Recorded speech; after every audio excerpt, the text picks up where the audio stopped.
Hello friends, in this video I'm going to show you how to delete a page in MS Word document.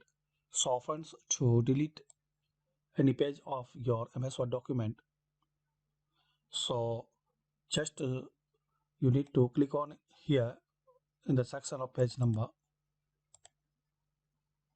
Now you will find a list of pages which you have in this document.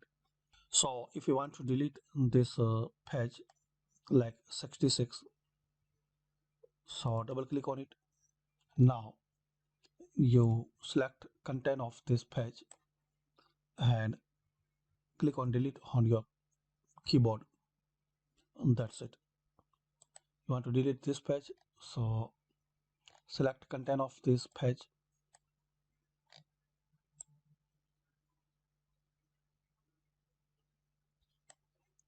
and delete it. That's it. So like this we can delete page in MS Word document. Hopefully you like this video. Thanks for watching this video.